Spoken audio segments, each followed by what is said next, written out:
दिन के 11 बज चुके हैं। आप देख रहे हैं इंडिया न्यूज। आपके साथ मैं हूं चित्रा त्रिपाठी। बुलेटिन की शुरुआत आसाराम के साथ।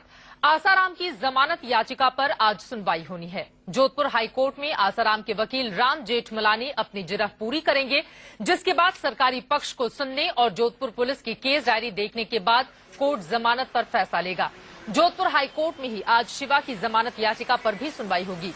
शिवा आसाराम का बेहद खास माना जाता है। इसके अलावा आसाराम की सेविका शिल्पी की अग्रिम जमानत याचिका पर भी सुनवाई होनी है। इन तीनों बड़ी खबर पर लगातार हमारी नजर बनी रहेगी, लेकिन सबसे बड़ा सवाल यह है, आसाराम को जेल में ही बाकी दिन गुजारने होंगे या फिर आज उन्हें बेल मिल जाएगी, क्योंकि आसाराम को सिर्फ राम का यानी कि राम जेठमलानी का ही अब सहारा रह गया है। वहीं आसाराम के बेटे नारायण साईं ने कहा है कि उनके ऊपर लगाए गए सभी आरोप झूठे साबित होंगे। उन्होंने साल 2008 के आरोपों की तरफ इशारा करते हुए कहा कि तंत्र मंत्र के आरोपों को खुद अदालत ने गलत माना था। आरोप पहले लगा था काला जादू का।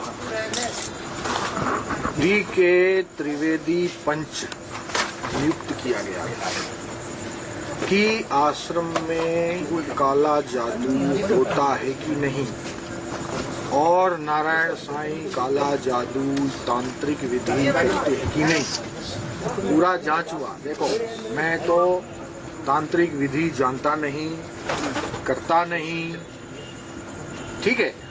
पूरा इन्वेस्टिगेशन हुआ, पूरा जांच पर बिठाया। उसमें क्लीन चिट मिली सुप्रीम कोर्ट की ओर से। 2008 में लगे आरोप निराधार सिद्ध हुए। यहाँ तक कि वो जो दो लड़के जिनका स्वर्गवास हुआ था, उनके पिताजी के जो वकील थे, उन्होंने भी इस बात को हाँ, ये जो मृत्यु है वो तांत्रिक। ठीक उसी प्रकार ये भी जो आरोप है वो भी हम आशा करते हैं, विश्वास रखते हैं। नारायण साईं अपने पिता का बचाव करते हुए साफ साफ नजर आए। आपको बता दें कि नारायण साईं की ओर से पहले भी कुछ इस तरह के कंट्रोवर्शियल स्टेटमेंट दिए गए थे, जिसके बाद बवाल मचा हुआ था और फिर मेडिकल जांच की गई, जिसमें पोटेंटिस टेस्ट किया गया और वो पॉजिटिव पाया गया था आसाराम का। बहरहाल आसाराम की छिंदवाड़ा आश्रम की संचालक शिल्पी की अग्रिम जमानत पर भी आज सुनवाई होनी है। शिल्पी अब तक पुलिस की पहुंच से दूर है। शिल्पी पर पीड़ित लड़की को आसाराम तक पहुंचाने का आरोप लगा है। उधर जोधपुर पुलिस ने नाबालिग के रेप के मामले में दूसरे आरोपियों की तलाश भी शुरू कर दी है। पुलिस का दावा है कि शरद चंद्र, शिल्पी और प्रकाश के बारे में उसे पुख्ता जानकारी मिली है और जल्द ही इन सभी को गिरफ्तार कर लिया जाएगा।